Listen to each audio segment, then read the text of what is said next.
नमस्कार मित्रों, एन के हिंदी क्लासेज में आपका हार्दिक स्वागत है।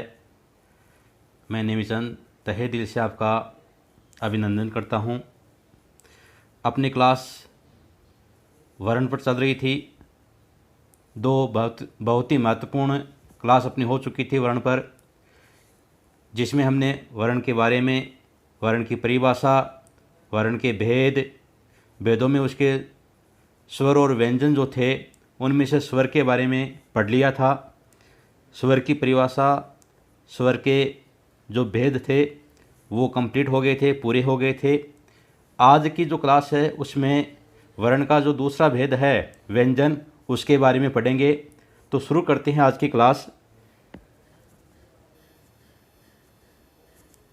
व्यंजन। वर्ण के दो भेद थे। एक तो था स्वर और एक भेद है व्यंजन। स्वर के बारे में हमने अच्छी तरह से पढ़ लिया था। इसकी दो क्लास हो चुकी है। आज व्यंजन शुरू करते हैं। व्यंजन की परिभाषा देखिए। किसी वर्ण का उच्चारण करते समय हवा फेफड़ों से बाहर निकलकर, जब हम किसी वर्ण का उच्चारण करते हैं तो जो प्राणवायु है वो हमारे फेफड़ों से बाहर निकलकर जब मुख में आती है, फेफड़ों से निकलकर मुख तक आती है, वहाँ वह रुककर अथवा उसको बाहर निकलने में कोई अवरोध होता है या अवरोध के साथ वो बाहर निकलती है, तो ऐसे वर्ण क्या कहलाते हैं? व्यंजन कहलाते हैं। सीधी सी सिंपल सी परिभाषा देखिए इसकी। जो वर्ण किसी दूसरे वर्ण, यानी दूसरे वर्ण कौन से होंगे? स्वर होंगे, की सहायता से बोले जाते हैं, उन्हें व्यंजन कहते हैं। व्यंजन जो है उनका स्वतंत्र रूप से उच्चारण नहीं किया जा सकता। लिख तो सकते हैं, जैसे व्यंजन का व्यंजन है, इसको लिख तो दिया, लेकिन इसका उच्चारण करेंगे तो इसके साथ उच्चारण में क्या जोड़ना पड़ेगा? अ जोड़ना ही पड़ेगा, यानी स्वर इसमें जोड़ना ही पड़ेगा। अ के साथ ही इसका उच्चारण होगा। जैसे क, पहले क की ध्वनि आ रही है और उसके साथ में अ की ध्वनि भी आ रही है। केवल क का उच्चारण नहीं कर सकते, इसके साथ अ जोड़ा ही जाता है। तो परिभाषा क्या होगी? जो वर्ण किसी दूसरे वर्ण की सहायता से बोले जाते हैं उन्हें व्यंजन कहते हैं। जो व्यंजन होते हैं उनमें एक चिन्ह लगा हुआ होता है। जैसे मैंने अभी लिखा था, क लिखा था, क के नीचे ये जो लाइन खींची हुई है इसको क्या कहते हैं? हल चिन्ह कहते हैं। इसका अर्थ यह है कि इसमें क्या नहीं जुड़ा हुआ है? आपका ए नहीं जुड़ा हुआ है, स्वर नहीं जुड़ा हुआ है। इसका मतलब ये क्या है? ये आधा है और इसमें स्वर नहीं जुड़ा हुआ है। तो देखिए, हलचिन्ह किसे कहते हैं? व्यंजन के स्वर रहित होने का परिचायक है। ये हलचिन्ह जो है इसे हलचिन्ह कहते हैं। ये किसका परिचायक है? कि जो वर्ण लिखा हुआ है, व्यंजन लिखा हुआ है, उसमें क्या नहीं है? स्वर नहीं है। स्वर रहित व्यंजन के साथ हल का चिन्ह लगाया जाता है। हल चिन्ह जो है ये लगाया जाता है, या फिर खड़ी पाई वाले व्यंजन चिन्हों की खड़ी पाई हटा दी जाती है। जैसे प है, अब इसमें से अगर स्वर निकालना है तो इसको क्या करेंगे? ये प हो गया। जैसे ये लिखना है, प्लुत लिखना है, तो ये प जो है ये क्या है? यहाँ पर स्वर रहित है। तो खड़ी पाई वाले जो व्यंजन होते हैं उनमें से उसकी खड़ी पाई जो है वो हटा दी जाती है, तो अक्सर क्या हो जाता है? आधा हो जाता है, स्वर रहित हो जाता है।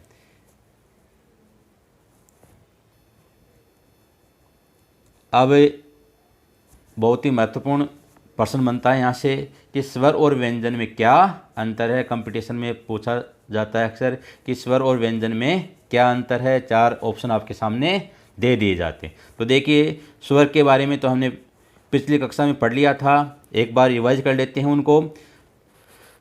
स्वतंत्र होते हैं। स्वर जो है वो क्या होते हैं? स्वतंत्र होते हैं। स्वतंत्र का मतलब ये है कि उनका उच्चारण करने के लिए किसी दूसरे व्यंजन ये स्वर की वर्ण की आवश्यकता नहीं होती है, वो स्वतंत्र होते हैं। जैसे इसमें किसी दूसरे वर्ण की आवश्यकता नहीं पड़ रही है, केवल का ही उच्चारण हो रहा है, ये स्वतंत्र होते हैं। दूसरा, उच्चारण देर तक कर सकते हैं। ये जो स्वर होते हैं इनका उच्चारण आप कितनी ही देर तक कर सकते हो। जैसे आ, तो आप इनका उच्चारण कितनी देर तक कर सकते हो।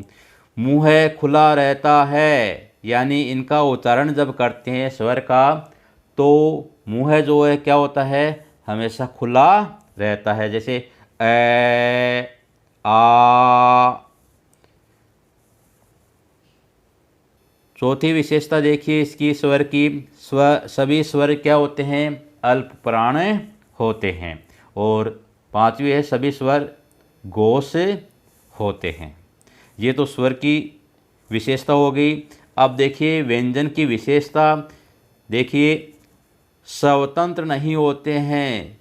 ये स्वर और व्यंजन में सबसे महत्वपूर्ण अंतर यही है कि स्वर स्वतंत्र होते हैं और व्यंजन स्वतंत्र नहीं होते। कैसे? देखिए, क का उच्चारण जब हम करेंगे तो क के साथ में हमें क्या जोड़ना पड़ेगा? स्वर जोड़ना पड़ेगा, यानी क के साथ में ए जोड़ना पड़ेगा, तभी इसका उच्चारण किया जा सकता है। बिना स्वर के व्यंजन का उच्चारण नहीं किया जा सकता। इसका मतलब व्यंजन क्या नहीं है? स्वतंत्र नहीं है। जैसे क की ध्वनि भी आ रही है, उसके साथ में अ की ध्वनि भी आ रही है। बिना अ की ध्वनि क का उच्चारण नहीं किया जा सकता। दूसरा अंतर देखिए इन दोनों में, उच्चारण देर तक नहीं होता है, जबकि स्वर जो है उसका उच्चारण देर तक किया जा सकता है, लेकिन व्यंजन जो है उसका उच्चारण देर तक नहीं होता है। कैसे नहीं होता? देखिए, क की स्वयं की जो ध्वनि है वो थोड़ी सी आ रही है, उसके बाद में किसकी ध्वनि आ रही है? अ की ध्वनि आ रही है। तो इसका व्यंजन का जो उच्चारण है वो देर तक नहीं कर सकते। देर तक करेंगे तो किसकी ध्वनि आ जाएगी? साथ में अ की ध्वनि देर तक चलेगी। अब मुंह खुला रहता है। तीसरा जो अंतर देखिए, स्वर में मुंह हमेशा खुला रहता है, लेकिन व्यंजन में ऐसा ज़रूरी नहीं है, खुला भी रहता है। और कई व्यंजन ऐसे हैं जिनमें मुख क्या हो जाता है? बंद भी हो जाता है। जैसे क में खुला है, लेकिन प फ इनमें क्या हो रहा है? मुंह बंद हो रहा है। तो मुंह हमेशा खुला रहे ऐसा व्यंजन की विशेषता नहीं है। चौथी विशेषता देखिए, सभी स्वर क्या होते हैं? अल्प प्राण होते हैं, लेकिन व्यंजन जो है अल्प प्राण और महाप्राण दोनों होते हैं। कुछ व्यंजन अल्प प्राण भी होते हैं और कुछ महाप्राण होते हैं। इनके बारे में आगे पढ़ेंगे। और पांचवी विशेषता या पांचवा जो अंतर है इनमें कि सभी स्वर क्या होते हैं? घोष होते हैं, लेकिन व्यंजन जो है वो घोष भी होते हैं और अघोष भी होते हैं। जिस प्रकार से अल्प प्राण और महाप्राण दोनों होते हैं, उसी प्रकार से व्यंजन घोष और अघोष भी होते हैं। ये इन दोनों में बहुत ही महत्वपूर्ण अंतर हो गया और अक्सर ऐसा परीक्षा में पूछा जाता है।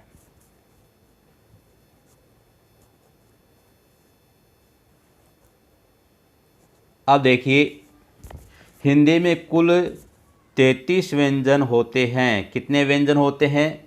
33 व्यंजन होते हैं। अगर प्रश्न पूछा जाता है कि वर्ण कितने होते हैं, तब तो आपको क्या करना है? वर्णों की संख्या आपको कितनी बतानी है? 52 बतानी है। और अगर प्रश्न पूछा जाता है कि कुल व्यंजन कितने होते हैं, तो कुल व्यंजन आपको क्या बताने हैं?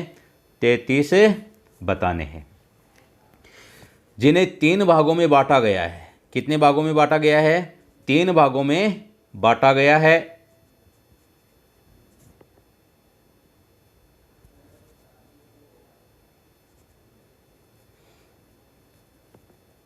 तीन भाग देखिए। पहला है स्पर्श व्यंजन। इनकी संख्या आपकी 25 होती है। अभी स्पर्श व्यंजन किसे कहते हैं ये अभी पढ़ेंगे। दूसरा है अंतस्थ व्यंजन, इनकी संख्या आपकी 4 होती है। और तीसरा है ऊष्म व्यंजन, इनकी संख्या भी 4 होती है। तो ये कुल मिला के कितने हो गए? 33 हो गए। तो अगर सीधा सीधा प्रश्न आता है कि व्यंजन कितने होते हैं, तो आपको बताने हैं व्यंजन 33 होते हैं। और सीधा प्रश्न पूछा जाता है कि व्यंजन के कितने भेद होते हैं, ऐसा एक बार प्रश्न पूछा गया था। तो आपको कितने बताने हैं? व्यंजन के 3 भेद बताने। सामान्य रूप से पूछा जाता है कि व्यंजन के कितने भेद होते हैं, तो आपको ये 3 भेद बताने हैं। अब देखिए इनके बारे में विस्तार से पढ़ते हैं थोड़ा। अब देखिए स्पर्श व्यंजन। जो व्यंजन कंठ यानी जहाँ हमारा उच्चारण स्थान होता है व्यंजन वर्णों का, वहाँ से कंठ, तालु, मूर्धा, दंत, ओष्ठ आदि स्थानों के स्पर्श से बोले जाते हैं। यानी जब हम व्यंजनों का उच्चारण करते हैं तो उच्चारण जो है वो कंठ, तालु, मूर्धा, दंत, होठ आदि के स्पर्श से किया जाता है। उच्चारण करते समय इनमें से किसी न किसी उच्चारण स्थान से वो स्पर्श होता है, इसलिए इनको क्या कहा गया है? स्पर्श व्यंजन कहा गया है। स्पर्शी व्यंजन भी कहते हैं। एक नाम और दिया हुआ आता है स्पर्शी, एक ही बात है, स्पर्शी भी दिया है या स्पर्श कह दीजिए। दूसरा एक नाम इनका और है, इनको वर्गीय व्यंजन भी कहा जाता है। और क से लेकर म तक के वर्ण जो होते हैं वर्णमाला में, वो स्पर्शी या वर्गीय व्यंजन कहलाते हैं। देखिए क, ख, ग, घ, नंग, च, छ, ज, झ, ऐ, ट, ठ, ड, ढ, अण, त, थ, द, ध, न, प, फ, ब, भ, मैं। ये सारे ये हलंत लगे हुए हैं इनके सबके। ये 25 जो है, इनकी संख्या 25 हो गई।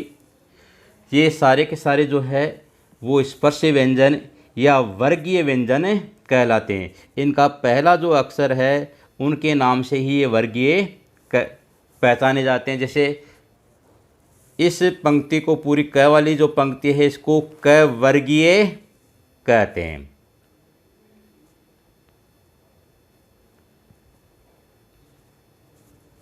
और च वाली को च वर्गीय कहते हैं, ट वाली को ट वर्गीय कहते हैं। और इसमें जो आगे वाली पंक्ति में जो अक्षर है वो सारे उसी नाम से पहचाने जाते हैं। क वर्गीय में ये पांचों आ जाएंगे, च वर्गीय में ये पांचों आ जाएंगे, ट वर्गीय में पांचों आ जाएंगे। इस प्रकार से कितने वर्ग हो गए? 5 वर्ग हो गए। इनको वर्गीय व्यंजन भी कहते हैं। और क्योंकि इनका उच्चारण जो है वो हमारे उच्चारण जो स्थान है वहाँ से स्पर्श करके निकाले जाते हैं। इनका उच्चारण जो है वो स्पर्श करते हुए निकलता है, किया जाता है, तो ये इनको स्पर्शी व्यंजन भी कहते हैं। अब देखिए इसका उच्चारण यहाँ पर डेड है, 2 प्रकार से और लिखे हुए मिलते हैं। इनके बारे में हम आगे पढ़ेंगे।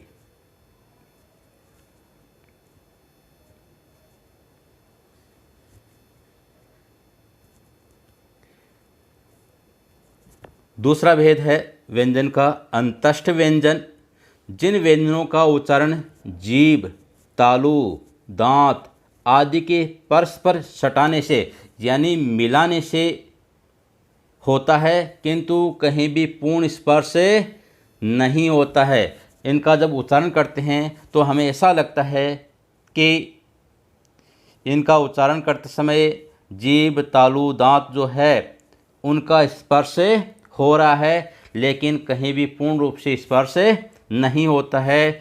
ये ऐसे व्यंजन जो है वो क्या कहलाते हैं? अंतस्थ व्यंजन कहलाते हैं। इनकी संख्या कितनी होती है? 4 होती है। ये कौन कौन से हैं? ये, रे, ल, व। ये 4 जो है ये अंतस्थ व्यंजन होते हैं। इन्हें अर्ध स्वर भी कहा जाता है। कंपटीशन का महत्वपूर्ण प्रश्न यहाँ से बनता है, अर्ध स्वर भी कहा जाता है। क्यों कहा जाता है? क्योंकि स्पर्श नहीं होता है, क्योंकि इनका उच्चारण न तो पूर्ण रूप से स्वर की तरह होता है और न ही पूर्ण रूप से व्यंजन की तरह होता है। तो इनमें से ये और वह जो है वो अर्ध स्वर कहलाते हैं। एक बार प्रश्न पूछा गया था पीटीटी की एग्जाम में कि अर्ध स्वर कितने होते हैं, तो अर्ध स्वर आपको कितने बताने हैं? 2 बताने हैं। ये और वह अर्ध स्वर कहलाते हैं।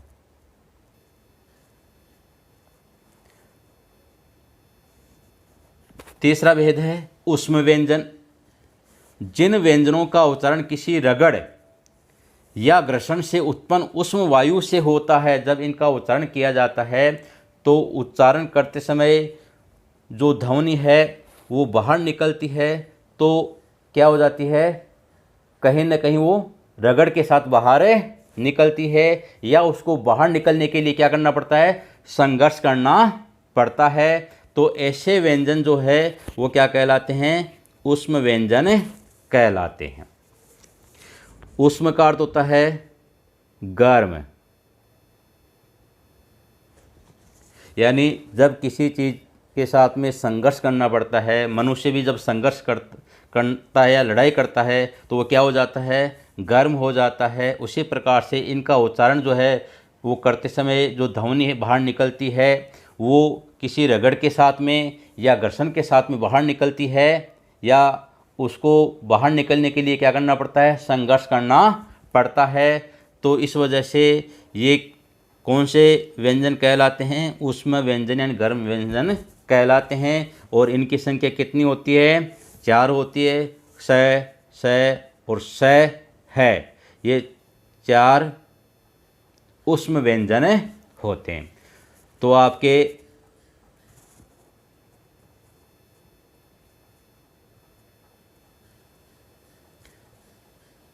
25 तो स्पर्शी व्यंजन या वर्गीय व्यंजन,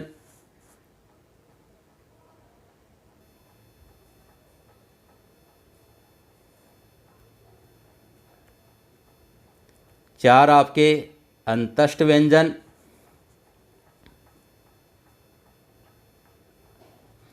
और 4 आपके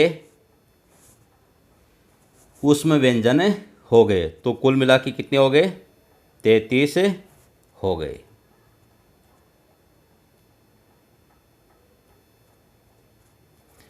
अब देखिए बहुत ही महत्वपूर्ण बात आ रही है, ध्यान से देखिए, ध्यान से समझिए इसको। संयुक्त व्यंजन, ये आपके, अगर आप साहित्य के स्टूडेंट हो, विद्यार्थी हो, तो ये चीज़ आपके लिए बहुत ही महत्वपूर्ण है, क्योंकि जो छंद होते हैं उनमें इनका बहुत ही महत्वपूर्ण रोल होता है। और अगर इनकी जानकारी नहीं है तो आपके छंद जो है वो कभी कभी गलत भी हो जाते हैं। तो इसको ध्यान से देखिए। संयुक्त व्यंजन, 4 हिंदी वर्णमाला में 4 संयुक्त व्यंजन माने जाते हैं। 4 कौन कौन से हैं? क्ष, त्रय, गे और श्रय। ये 4 जो है वो संयुक्त व्यंजन होते हैं। देखिए मैंने जब स्वर की क्लास ली थी उसमें भी मैंने संयुक्त स्वर बताए थे। तो 4 संयुक्त स्वर थे, वो अलग है। अगर प्रश्न पूछा जाता है कि संयुक्त स्वर कितने होते हैं, तो कितने बताने हैं आपको? 4 बताने हैं। वो कौन कौन से थे? ए, आई, ओ, औ। अगर प्रश्न पूछा जाता है संयुक्त स्वर कितने होते हैं, तो संयुक्त स्वर 4 होते हैं। कौन कौन से होते हैं? ए, आई, ओ, औ। ये 4 संयुक्त स्वर होते हैं। और अगर प्रश्न पूछा जाता है कि संयुक्त व्यंजन कौन से होते हैं, तो ये 4 संयुक्त व्यंजन होते हैं। अब देखिए,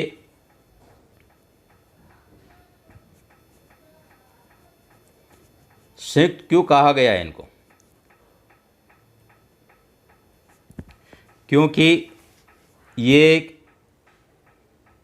2 व्यंजनों से मिलकर बने हैं, इसलिए इनको संयुक्त कहा गया है। अब देखिए क्ष जो है वो कैसे बना हुआ है।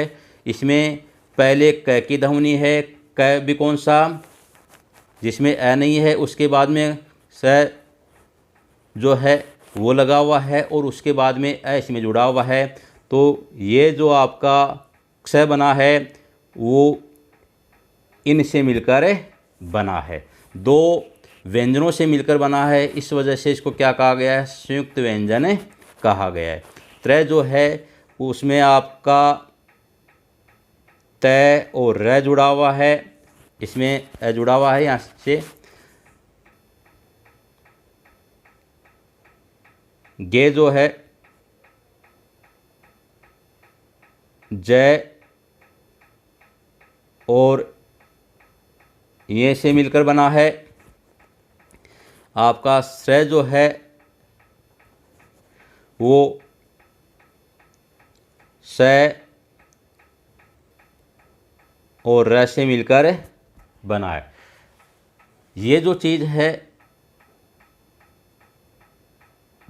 ये आपके छंद में बहुत ही महत्वपूर्ण होते हैं, इनका बहुत ही महत्वपूर्ण रोल होता है। तो इनका वर्गीकरण, जो संयुक्त व्यंजन है, इनका वर्गीकरण भी आपको याद होना चाहिए। कंपटीशन में प्रश्न पूछा जा सकता है कि क्ष जो है वो किससे मिलकर बना हुआ होता है, किन किन व्यंजनों से मिलकर बना हुआ होता है। तो ये वर्गीकरण आपको अच्छी तरह से याद होना चाहिए।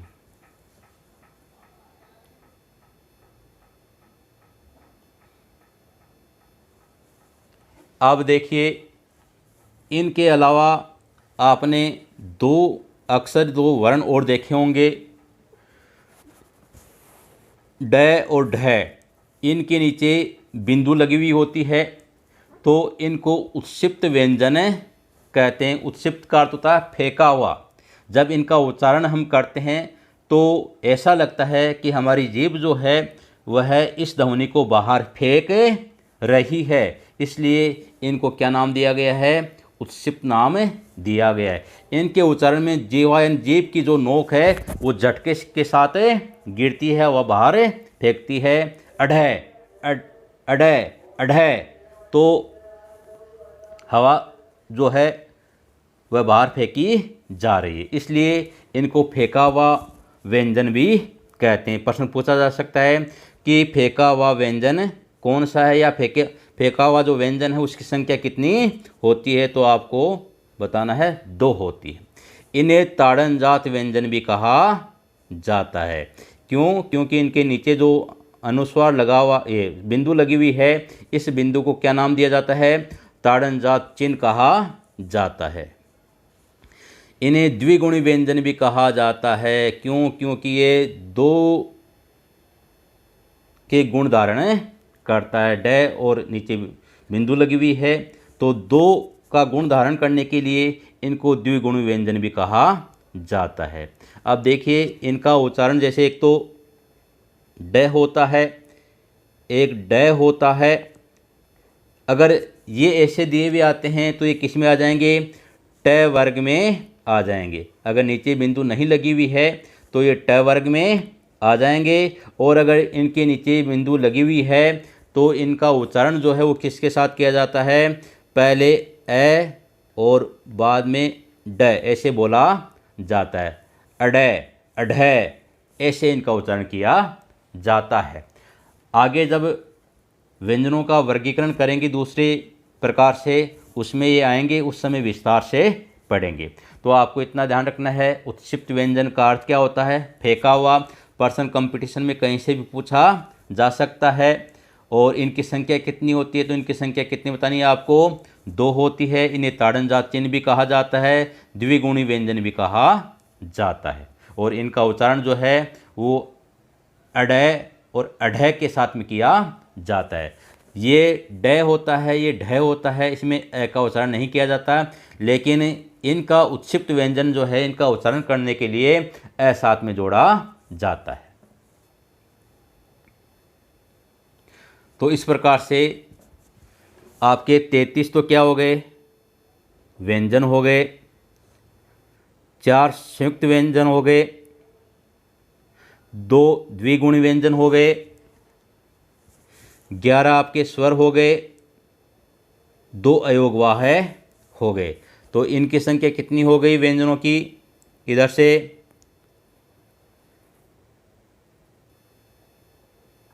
39 हो गई, और ये आपके हो गए 13। तो कुल मिला के वर्ण कितने हो गए, 52 हो गए। तो प्रश्न आता है कि वर्ण कितने होते हैं, तो आपको क्या बताने हैं, 52 बताने हैं। और केवल प्रश्न आता है व्यंजन कितने होते हैं, तो व्यंजन केवल ये प्रश्न आता है व्यंजन कितने होते हैं, तो व्यंजन आपको 33 बताने हैं। और स्वर कितने होते हैं, तो आपको बताने हैं 11। और अगर वर्णों की कुल संख्या पूछी जाती है तो उस समय आपको क्या बताने हैं, 52 बताने हैं। टिक आपको किस पर करना है, 52 पर करना है। मैंने बताया था कि अगर प्रश्न आता है तो किस प्रकार से उसको हल करना है, ये पहले वाली क्लास में मैंने आपको बता दिया था। तो अगर सामान्य तौर पर आता है कि व्यंजन कितने होते हैं, तो आपको बताने हैं 33 होते हैं। व्यंजन के कितने भेद होते हैं, सामान्य प्रश्न पूछा जाता है, तो व्यंजन के 3 भेद होते हैं, स्पर्शी व्यंजन, अंतस्थ व्यंजन और उष्मय व्यंजन। ये 3 भेद आपको बताने हैं। अब आगे जो है वह बहुत ही महत्वपूर्ण भेद आने वाला है, उस भेद को हम अगली कक्षा में शुरू करेंगे। तो अगली जो 2 या 3 जो कक्षा होने वाली आपकी, वो बहुत ही महत्वपूर्ण है। और 80% या 90% जो प्रश्न पूछे जाते हैं वो उन्हीं भेदों में से पूछे जाते हैं। तो आज की जो क्लास है उसको तो यहीं समाप्त करते हैं, और आगे की जो क्लास है वो बहुत ही महत्वपूर्ण क्लास होगी। तो आज इस क्लास में जितना पढ़ा है वो अच्छी तरह समझ में आ गया होगा, और मुझे पूर्ण विश्वास है कि ये क्लास लेने के बाद में आपके वर्ण के जो प्रश्न है वो बिल्कुल सही होंगे, और आपके जो डाउट है वो क्लियर हो गए होंगे। तो अब इस क्लास को यहीं समाप्त करते हैं। धन्यवाद।